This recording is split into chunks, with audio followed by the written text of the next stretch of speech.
Welcome to the Gold Proving Grounds DPS guide for Windwalker Monks. These are the talents that I recommend taking for Windwalker Monks in here. These are my glyphs that I personally just choose to use. They aren't incredibly essential. My equipment is primarily set up to heal, with focus more on multi-strike and crit, rather than having a little bit of haste, but it still should be good enough to run in here. Now, Windwalker Monks have a kind of spiky method of dealing damage with their dependency on Fists of Fury and Tiger's Eye Brew stuff, which kind of makes some of their other abilities feel almost a little bit weak when you aren't using these abilities. But, you know, in the long run, it doesn't really matter too much in Proving Grounds, and it makes burning down some of the big adds very simple. One of the things they are very strong with, however, is cleaving. The Storm, Wind, and Fire just trivializes any encounter that has only 2 or 3 adds that you've got to burn down, because it just increases your damage by so much. First wave, as you can see, really isn't much to it. Now, the second wave is the first time you've got to deal with a new add, and that's this large illusionary banana tosser. Now, what this monkey does is he runs around the corner of the room, throwing his bananas. And now there's 2 ways of handling that. Either kite him around the room, either follow him around the room, as I'm doing right here, so that when you're in that circle around him, he can't hit you with those bananas, or simply manually dodge the bananas like I'll have to do in the next wave by running in a circle. If you don't dodge the bananas, he'll cause all of your attacks have a very high chance to miss, and it'll just ruin your DPS. So instead of doing that, you basically have to kite the bananas around, like I'm doing right here. Just running around in a circle. Oh, if you get caught like an idiot, like I just did, you can just use your Nimble Brew to get out of it. And as you can see, I threw my Storm, Wind, and Fire on the monkey, so he wound up dying about halfway through anyways. Hit this guy with his Amber, and boom, boom, and he's dead. Pretty simple. Throw your Storm, Wind, and Fire on the monkey, and burn the healer down. Going to do the same thing pretty much in this wave, except I'm going to cheese it a little bit. I'm just going to DPS this guy a little bit, and then, making sure I'm not affected, I'm going to just Touch of Death him. It just trivializes this whole encounter. Touch of Death really makes some of these waves so easy, because you just instantly kill a problematic add. And now, in fact, I've got entirely too much time. So I'll just talk about the next wave. The next wave is going to have another new add in it, and that's the Wailing Banshee. The Wailing Banshee doesn't really do anything itself, but it has a timer over it. If you do not kill it before its timer runs out, it will instantly fail you.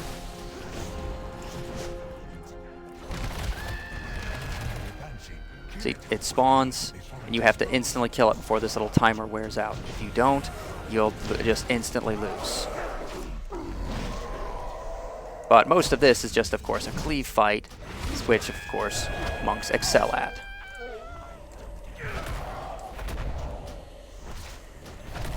And you burn it down. Throw your Storm, Wind, and Fire on 2 of the adds, and just primarily focus the Banshees down whenever they spawn, and this wave is done very simply. Storm, Wind, and Fire just completely trivializes just any encounter with 2 or 3 adds. Now this is almost, in my opinion, the most difficult wave, primarily because monks are terrible at actually burning down AoE adds. They're just bad at it. So unfortunately, this is the wave I prefer to blow my cooldowns on, just to help to kind of try to handle these buggers. Thankfully, Fist of Fury does really help out with that. Still, as you can see, I didn't do this wave nearly as well as I did some of the other waves, and I actually blew my Energizing Brew, Fist of Fury twice, Tiger's Eye Brew. So, really blow cooldowns on this wave, basically. This is another wave where I'm just going to go ahead and Touch of Death that guy just to remove him out of the picture. Make sure we burn down this Banshee the instant it spawns, even as much as you might like to kill the annoying little monkey. Make sure you burn down that Banshee. Burn down this bugger. Hit him with the Amber. Trivializes him. Hit this guy with his own Amber. And that trivializes him. And then we have to, of course, burn this one down. And down it goes. Again, make sure you swap to the Banshees every time they spawn. Throw your Stormwind and Fire on the monkey. I like to Touch of Death the healers. It just makes this so much easier.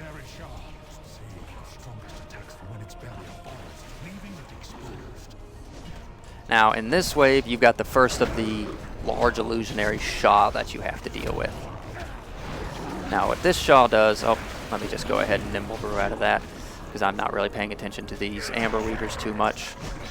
You can't really burn him down early. He's got a protective shield on him that just stops DPS entirely.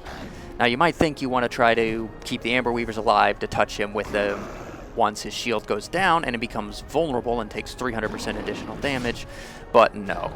It actually doesn't work that way, because he's immune to the Amber Weaver's blows, which really sucks, to be perfectly honest. It would really make this, it would really trivialize this, to be honest. But even without it, he takes so much extra damage. You just blow your Tiger's Eye Brew, Fist of Fury, and you can see you mow him down without too much trouble. Now, Wave 9, in Wave 10, are waves where you can use the... I'm just going to go ahead and Touch of Death him, trivialize that. Get ready for a Banshee that's going to spawn here in just a second while I burn down the monkey. Banshee should be spawning here in just a moment. As you can see, I just Touch of Death the healers just to trivialize them. There's the Banshee. Burn it down quickly. Charge up your chi. Don't want to use it too much until it becomes vulnerable. 3 seconds remaining. I go ahead and pick up the Bloodlust. Hit him with a Rising Sun kick. Fists of Fury. Boop. Boop. Boop. And he goes down without too much issue. As you can see, plenty of time remaining to burn him down. Touch of Death really trivializes a lot in here. Just Touch of Death those healers, get them out of the way so you don't have to worry about interrupting on each of these waves that I've specified to Touch of Death the healers. Burn the monkeys down, swap to the Banshees, and you won't have too much issue. The last wave, this has the big Shah here, so he has the most HP to burn through. So you can see I'm just kind of wailing on him. There's a Sarok in here. I'm not even sure why Blizzard decided to even put him in here, because he's so inconsequential that you pretty much just throw Stormwind and Fire on him and ignore him, and he'll die long before, there's any kind of issue. There will be a Banshee to burn down right before his shield goes away, so just be prepared for that Banshee. As you can see, I'm just sitting on a stack of Tiger's Eye Brew. Burn that down. Let my energy regenerate. Gonna go ahead and pick up this Bloodlust. Gonna hit him with Rising Sun Kick, blow this, Fist of Fury. Blow my last cooldown. And spam some of this. And he goes down. And there's one last Banshee. Kill that.